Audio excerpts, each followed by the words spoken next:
আসসালামু আলাইকুম। সংবাদে আপনাদের সবাইকে স্বাগত জানাচ্ছি। আমি ফিরোজ তোহা। শুরুতেই আরবে কেবলস সংবাদ শিরোনাম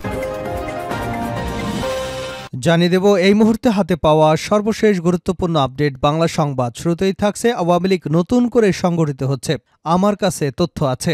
লিবারেল ডেমোক্রেটিক পার্টির প্রেসিডেন্ট কর্নেল অবসরপ্রাপ্ত অলি আহমেদ বলেছেন, আওয়ামী লীগ নতুন করে সংগঠিত হচ্ছে। কে সংগঠিত করছে, কে দায়িত্ব নিয়েছে, কোথায়, কখন এবং কোন বাসায় তিনি আছেন সে তথ্য আমার কাছে আছে। আজ বৃহস্পতিবার রাজধানীর মগবাজারে এলডিপির কার্যালয়ে আয়োজিত এক সংবাদ সম্মেলনে এসব কথা বলেন তিনি। এবারে জানাবো, ছাত্র জনতার উপর হামলা চালানো যুবলীগ নেতা দেবাশিস গ্রেপ্তার। জুলাই আগস্টে বৈষম্য বিরোধী ছাত্র জনতার আন্দোলনে হামলার নেতৃত্ব দেওয়া চট্টগ্রাম মহানগর আওয়ামী যুবলীগ নেতা দেবাশিস পাল দেবকে গ্রেপ্তার করেছে পুলিশ। বৃহস্পতিবার দুপুর ২টার দিকে নগরীর বন্দর থানাধীন মাইলের মাথা এলাকা থেকে তাকে গ্রেপ্তার করা হয়। জানাবো, মিথ্যা তথ্য ছড়ানোর জন্য তাদের মুখেই চুনকালি পড়বে ভারত প্রসঙ্গে স্বরাষ্ট্র উপদেষ্টা। বাংলাদেশ ও ভারতের সম্পর্কে কোনো উদ্বেগজনক পরিস্থিতি নেই বলে মন্তব্য করেছেন স্বরাষ্ট্র উপদেষ্টা লেফটেন্যান্ট জেনারেল অবসরপ্রাপ্ত মোহাম্মদ জাহাঙ্গীর আলম চৌধুরী। তিনি বলেন, ওরা বাকযুদ্ধ করে যাচ্ছে, আমরা সত্য ঘটনা প্রকাশের মাধ্যমে এর প্রতিবাদ করে যাব। এই মিথ্যা তথ্য ছড়ানোর জন্য একসময় ওদের মুখেই চুনকালি পড়বে, বিশ্ব মিডিয়া এসব গ্রহণ করবে না। এদিকে অর্থ পাচার করে বাংলাদেশের অর্থনীতিকে ফতুর করা হয়েছে নিউ ইয়র্ক টাইমসের প্রতিবেদন। বাংলাদেশ ব্যাংকের গভর্নর আহসান এইচ মনসুরের হিসাবে শেখ হাসিনা গত ১৫ বছরের শাসন আমলে কেবল আর্থিক খাত থেকেই ১৭ বিলিয়ন বা ১,৭০০ কোটি ডলারের সমপরিমাণ অর্থ পাচার করেছে। তবে অন্য অর্থনীতিবিদদের হিসাবে হাসিনার শাসনামলে বাংলাদেশ থেকে যে পরিমাণ অর্থ পাচার হয়েছে তা ৩০ বিলিয়ন বা ৩,০০০ কোটি ডলারের বেশি হতে পারে। এবারে থাকছে, স্ত্রীর ভারতীয় শাড়ি বর্জন রিজভির পুড়িয়ে ফেলেন নেতাকর্মীরা। বাংলাদেশের জাতীয় পতাকা অবমাননা এবং আগরতলায় সহকারী হাইকমিশনে হামলার প্রতিবাদে ভারতীয় পণ্য বর্জনের আহ্বান জানিয়েছেন বিএনপির সিনিয়র যুগ্ম মহাসচিব রুহুল কবির রিজভী। জাতীয় প্রেস ক্লাবের সামনে এক অনুষ্ঠানে রিজভী নিজের স্ত্রী আঞ্জুমান আরা বেগমের দেওয়া ভারতীয় শাড়ি নিজের হাতে ছুঁড়ে ফেলে দেন অনুষ্ঠানস্থলে। পরে নেতাকর্মীরা সেই শাড়িতে আগুন ধরিয়ে দেয়। এবং সর্বশেষ জানাবো আন্তর্জাতিক সংবাদ। নেতানিয়াহু দুর্নীতিতে দোষী জানালেন ইসরায়েলি তদন্ত কর্মকর্তা। ইসরায়েলের প্রধানমন্ত্রী বেনিয়ামিন নেতানিয়াহু নিশ্চিতভাবে দুর্নীতিতে দোষী বলে জানিয়েছেন দেশটির একজন সাবেক তদন্ত কর্মকর্তা। এলি আসায়েক নামের নেতানিয়াহুর বিরুদ্ধে দুর্নীতির অভিযোগ তদন্তে নেতৃত্ব নেওয়া হয় সাবেক এই পুলিশ কর্মকর্তাকে। তিনি জানিয়েছেন, তিনি নিশ্চিত প্রধানমন্ত্রী বেঞ্জামিন নেতানিয়াহু দোষী। এতক্ষণ শিরোনাম শুনছিলেন, এবার বিস্তারিত। প্রিয় দর্শক, আপনি যদি এই চ্যানেলে নতুন হয়ে থাকেন, ভিডিওটি দেখতে দেখতে চ্যানেলটি সাবস্ক্রাইব করে আমাদের সঙ্গে থাকুন। আর এই ভিডিও সম্পর্কে আপনি আপনার মূল্যবান মতামতটি কমেন্ট বক্সে জানিয়ে দিন। আর হ্যাঁ প্রিয় দর্শক, জানিয়ে দিন ভিডিওটি কোথা থেকে দেখছেন। আওয়ামী লীগ নতুন করে সংগঠিত হচ্ছে, আমার কাছে তথ্য আছে।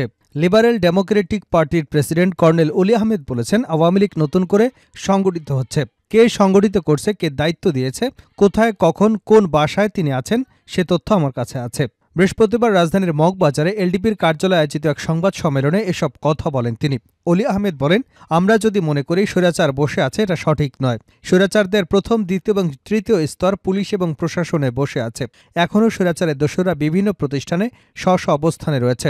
আমি ডক্টর ইউনুসকে বলবো, আর কাল বিলম্ব না করে স্বৈরাচারের দোসরদের চিহ্নিত করুন। তাদের বদলি কোনো সমাধান নয়, চাকুরি থেকে বাদ দিতে হবে। রাজনৈতিক দলগুলোর অনেকে আওয়ামী লীগকে পছন্দ করেন, তাদের সাবধান হবার আহ্বান জানিয়েছেন তিনি।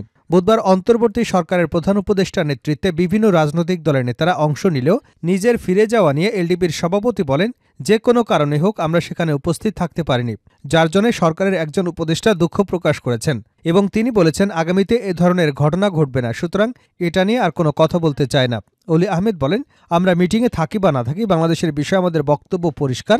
ভারতকে এটা বুঝতে হবে, আমরা মুক্তিযোদ্ধারা এখনও জীবিত আছি। বাংলাদেশ একটি স্বাধীন সার্বভৌম দেশ। তিনি বলেন, বিএনপির প্রতিষ্ঠাতা শহীদ প্রেসিডেন্ট জিয়াউর রহমান এবং খালেদা জিয়ার শাসনকাল ছাড়া বাকি সময়টুকু ভারতের দালাল হিসেবে কাজ করছে বাকিরা। বর্তমানে কাউকে আমরা ভারতের দালাল হিসেবে কাজ করতে দেব না। আমরা ভারতের বিপক্ষে না, কোনো দেশের বিরুদ্ধে না। ইসলাম ধর্মের অনুসারী যারা আমাদের সাহায্য সহযোগিতা করেছেন তাদের প্রতি কৃতজ্ঞতা প্রকাশ করি, তবে বেশি গুতাগুতি করলে ভালো হবে না। ছাত্র জনতার উপর হামলা চালানো পুলিশ নেতা দেবাশিস গ্রেপ্তার। জুলাই আগস্টে বৈষম্য বিরোধী ছাত্র জনতার আন্দোলনে হামলার নেতৃত্ব দেওয়া চট্টগ্রাম মহানগর আওয়ামী লীগের নেতা দেবাশিস পাল দেবকে গ্রেপ্তার করেছে পুলিশ। বৃহস্পতিবার দুপুর ২টার দিকে নগরীর বন্দর থানাধীন মাইলের মাথা এলাকা থেকে তাকে গ্রেপ্তার করা হয়। দেবাশিস পাল দেবু চট্টগ্রামের বন্দর এলাকার বাসিন্দা হরেন্দ্র বিজয় পালের ছেলে। তিনি আওয়ামী যুবলীগের চট্টগ্রাম মহানগর কমিটির সহসভাপতি। তাকে গ্রেপ্তারের বিষয়টি নিশ্চিত করেছেন সিএমপির অতিরিক্ত উপকমিশনার মোহাম্মদ তারেক আজিজ। পুলিশ জানায় ৫ আগস্ট শেখ হাসিনা সরকারের পতনের পর থেকে দেবাশিস পাল দেবু আত্মগোপনে চলে যান। তার বিরুদ্ধে বৈষম্য বিরোধী আন্দোলনে ছাত্র জনতার উপর হামলা চালিয়ে হত্যার ঘটনায় একাধিক মামলা রয়েছে। মিথ্যা তথ্য ছড়ানোর জন্য তাদের মুখে চুনকালি পড়বে ভারত প্রসঙ্গে স্বরাষ্ট্র উপদেষ্টা। বাংলাদেশ ও ভারতের সম্পর্ক কোনো উদ্বেগজনক পরিস্থিতির মধ্যে নেই বলে মন্তব্য করেছেন স্বরাষ্ট্র উপদেষ্টা লেফটেন্যান্ট জেনারেল মোহাম্মদ জাহাঙ্গীর আলম চৌধুরী। তিনি বলেছেন, ওরা বাকযুদ্ধ করে যাচ্ছে, আমরা সত্য ঘটনা প্রকাশের মাধ্যমে এর প্রতিবাদ করে যাব। এ মিথ্যা তথ্য ছড়ানোর জন্য একসময় ওদের মুখেই চুনকালি পড়বে, বিশ্ব মিডিয়া এসব গ্রহণ করবে না। বৃহস্পতিবার সকালে নারায়ণগঞ্জের পূর্বাচলে ফায়ার সার্ভিস ও সিভিল ডিফেন্স মাল্টিপারপাস ট্রেনিং গ্রাউন্ডে আন্তর্জাতিক স্বেচ্ছাসেবক দিবস ২০২৪-এর উদ্বোধনী অনুষ্ঠান শেষে সাংবাদিকদের সঙ্গে আলাপকালে কথা বলেন তিনি। জাহাঙ্গীর আলম চৌধুরী বলেন, সীমান্তে ওই ধরনের কোনো উত্তেজনা নেই, সীমান্ত পরিস্থিতি অন্যান্য সময়ের মতোই স্বাভাবিক আছে। ভারতীয় গণমাধ্যম বাংলাদেশ সম্পর্কে অপপ্রচার চালাচ্ছে। অন্য দেশের প্রতি এমন জঘন্য প্রচার কেবল ভারতীয় মিডিয়াই করতে পারে। পশ্চিমবঙ্গের মুখ্যমন্ত্রী মমতা বন্দ্যোপাধ্যায় প্রয়োজনে বাংলাদেশের জাতিসংঘে শান্তিরক্ষী পাঠানোর জন্য ভারতের প্রধানমন্ত্রী নরেন্দ্র মোদীর হস্তক্ষেপ চাওয়া প্রসঙ্গে সাংবাদিকরা জানতে চাইলে স্বরাষ্ট্র উপদেষ্টা বলেন, ভারতের সংখ্যালঘুরা নির্যাতিত হচ্ছে, সেজন্য বোধহয় তিনি উনাদের দেশে শান্তিরক্ষী চাইতে গিয়ে ভুলে বাংলাদেশের কথা বলে ফেলেছেন। সরকার যে জাতীয় ঐক্যের ডাক দিয়েছে, এর মাধ্যমে দেশের সামগ্রিক পরিস্থিতির উন্নয়ন হবে বলে আশা প্রকাশ করেন স্বরাষ্ট্র উপদেষ্টা। তিনি বলেন, গত ৫ই অক্টোবরের পর যে পরিস্থিতি তৈরি হলো, এখন তো তার চেয়ে উন্নতি হয়েছে। আমরা যখন সবাই একসঙ্গে হব, সেটা অবশ্যই একটি ইতিবাচক প্রভাব পড়বে, এজন্য সময় দিতে হবে।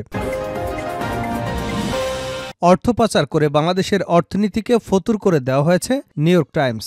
বাংলাদেশ ব্যাংকের গভর্নর আহসান এইচ মনসুরের হিসাবে শেখ হাসিনার গত ১৫ বছরের শাসনামলে কেবল বাংলাদেশের আর্থিক খাত থেকেই ১৭ বিলিয়ন বা ১,৭০০ কোটি ডলারের সমপরিমাণ অর্থ পাচার হয়েছে। তবে অন্য অর্থনীতিবিদদের হিসাবে শেখ হাসিনার শাসনামলে বাংলাদেশ থেকে যে পরিমাণ অর্থ পাচার হয়েছে তা ৩০ বিলিয়ন বা ৩,০০০ কোটি ডলারের চেয়েও বেশি হতে পারে। নিউ ইয়র্ক টাইমসের প্রকাশিত এক প্রতিবেদনে বলা হয়েছে, পাচার হওয়া টাকার প্রকৃত পরিমাণ কেউই নিশ্চিত করে বলতে পারছে না।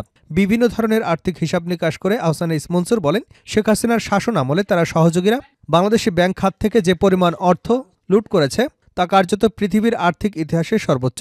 এতে বাংলাদেশের অর্থনীতির অপূরণীয় ক্ষতি হয়ে গেছে। মার্কিন এই প্রভাবশালী গণমাধ্যম অনলাইন সংস্করণে বুধবার প্রকাশিত এক প্রতিবেদনে এসব কথা বলেছে। গভর্নর আহসান এইচ মনসুরের সাক্ষাৎকারটি নেওয়া হয়েছে গত অক্টোবরে। আর চলতি সপ্তাহে অর্থনৈতিক পরিস্থিতির বিষয়ক শ্বেতপত্র কমিটি বলছে, সাবেক প্রধানমন্ত্রী শেখ হাসিনার শাসন আমলে গত ১৫ বছরে বাংলাদেশ থেকে সার্বিকভাবে প্রতি বছর গড়ে প্রায় ১৬ বিলিয়ন মার্কিন ডলার অবৈধভাবে পাচার হয়েছে। Ahsan H Mansur New York টাইমসকে বলেন, সর্বোচ্চ রাজনৈতিক কর্তৃপক্ষ বুঝতে পেরেছিল লুটপাট করার জন্য সবচেয়ে ভালো জায়গা হচ্ছে ব্যাংক। এই প্রক্রিয়ায় বাংলাদেশের ব্যাংকগুলো শত শত কোটি ডলার সমপরিমাণ অর্থ বিভিন্ন কোম্পানির নামে ঋণ দিয়েছে, যে কোম্পানিগুলোর অনেকগুলোরই আদতে কোনো অস্তিত্বই নেই। এই টাকা কখনো সম্ভবত ব্যাংকে আর ফিরে আসবে না। এই অর্থের একটি বড় অংশ দেশ থেকে অবৈধভাবে সরিয়ে ফেলা হয়েছে। কেন্দ্রীয় ব্যাংকের গভর্নর হবার আগে ২৭ বছর আন্তর্জাতিক মুদ্রা তহবিলে কাজ করেছেন আহসান এইচ মনসুর। তিনি বলেন, ব্যাংকের পুরো পরিচালনা পর্ষদ হাইজ্যাক করা হয়েছিল। তার ভাষ্য, বিশ্বের অন্য কোনো দেশে সরকারের সর্বোচ্চ কর্তৃপক্ষ এভাবে গুন্ডা মাস্তানদের সহযোগিতায় পুরো ব্যাংক খাত এমন পদ্ধতিগতভাবে ডাকাতি করেছে, এমন ঘটনা তিনি আর কোথাও শোনেননি। সংবাদে বলা হয়েছে, ৫ই আগস্ট শেখ হাসিনার সরকারের পতনের পর বাংলাদেশ এখনও রাজনৈতিক প্রতিহিংসার পালা চলছে, গণসহিংসতাও দেখা গেছে। অর্থনীতির প্রসঙ্গে আহসান এইচ মনসুর বলেন, আগামী বছর অর্থনীতির আকাশে আরও কালো মেঘের ঘনঘটা থাকবে। এরপর অর্থনীতির আকাশ পরিষ্কার হতে শুরু করবে। শেখ হাসিনা পালিয়ে ভারতে গেছেন, তার ভাগ্যে কি আছে তা এখনও পরিষ্কার নয়। বাংলাদেশের অন্তর্বর্তী সরকার বলছে, তাকে ভারত থেকে ফিরিয়ে আনবার চেষ্টা করা হবে। এর মধ্যে শেখ হাসিনার অন্যতম সহযোগী সাবেক সংসদ সদস্য সাইফুজ্জামান চৌধুরীর বিরুদ্ধে অর্থ পাচারের তদন্ত হচ্ছে বলে জানিয়েছে Bangladesh financial intelligence unit. Saifuzzaman চৌধুরীর বিরুদ্ধে এখনও অভিযোগ গঠন করা হয়নি। সম্প্রতি আল জাজিরাকে দেওয়া সাক্ষাৎকারে সাইফুজ্জামান চৌধুরী বলেছেন, হাসিনা সরকারের বিরুদ্ধে উইচ হান্ট করা হচ্ছে, তিনি এর বাইরে নন। New York Times Sheikh Hasina এবং সাইফুজ্জামান চৌধুরীর সঙ্গে যোগাযোগের চেষ্টা করে ব্যর্থ হয়েছে। ঢাকায় আওয়ামী লীগের দলীয় কার্যালয় খালি পড়ে আছে। এরপর তারা শেখ হাসিনার মুখপাত্রের সঙ্গে যোগাযোগের চেষ্টা করেও সফল হননি। ইসলামী ব্যাংকের সাবেক ব্যবস্থাপনা পরিচালক মোহাম্মদ আব্দুল মান্নানের পদত্যাগের ঘটনা সবিস্তারে তুলে ধরেছে নিউ ইয়র্ক টাইমস। সংবাদে বলা হয়েছে, ২০১৭ সালের ৫ই জানুয়ারি আর ১০টা সাধারণ দিনের মতো আব্দুল মান্নান কার্যালয়ে যাবার পথে একটি ফোন কল পান। কলটি করেছিলেন সামরিক গোয়েন্দা দপ্তরের প্রধান। তাকে বলা হয় গাড়ি ঘুরিয়ে তিনি যেন সংস্থাটির সদর দপ্তরে চলে যান। গত অক্টোবর মাসে আব্দুল মান্নান নিউ ইয়র্ক টাইমসকে সেই ঘটনার বিবরণ দিয়েছেন। কার্যালয়ে যাবার পর সামরিক গোয়েন্দারা আব্দুল মান্নানের ফোন, গাড়ি এবং ওয়ালেট রেখে দেন। এরপর গোয়েন্দা সংস্থার প্রধান আব্দুল মান্নানের দীর্ঘ ক্যারিয়ারের বিবরণ দেন। বাংলাদেশ ব্যাংক খাতকে তিনি যে গ্রামীণ দরিদ্র মানুষের কাছ থেকে নিয়ে গেছেন সেজন্য তার প্রশংসা করেন। আব্দুল মান্নান ভেবেছিলেন তার সময়টা বোধহয় বৃথা যাচ্ছে। এরপরই তাকে ইসলামী ব্যাংক থেকে পদত্যাগের চিঠিতে সই করতে বলা হয়। গোয়েন্দা সংস্থার প্রধান তাকে বলেন, এই আদেশ দেশের সর্বোচ্চ কর্তৃপক্ষের কাছ থেকে এসেছে, অর্থাৎ তৎকালীন প্রধানমন্ত্রী শেখ হাসিনা তাকে পদত্যাগের নির্দেশ দিয়েছেন। কিন্তু তিনি প্রথমেই পদত্যাগপত্রে সই করতে রাজি হননি। তিনি আরও বলেন, গোয়েন্দা কর্মকর্তারা তাকে মৌখিকভাবে রাজি করানোর চেষ্টা করেন। এরপর তিনি গোয়েন্দা প্রধানের কার্যালয় থেকে আরেকটি স্থানে নিয়ে যাওয়া হয়। আব্দুল মান্নান বলেন, আমি যে ধরনের মানুষ, তাতে ওই সময় আমাকে যে অপমানজনক পরিস্থিতির মধ্যে ফেলা হয়েছিল তার বিবরণ দেওয়া সম্ভব নয়। এরপর তিনি ওই সময়ের হিসাব ভুলে যান এবং এক পর্যায়ে জানতে পারেন দুপুরের আগেই তিনি পদত্যাগপত্রে সই করেছেন। তারপর তাকে ছেড়ে দেওয়া হয়। পরবর্তী 8 বছর তিনি কার্যত নির্বাসনে ছিলেন। এখন তিনি আবার একটি ব্যাংকের চেয়ারম্যান হয়েছেন।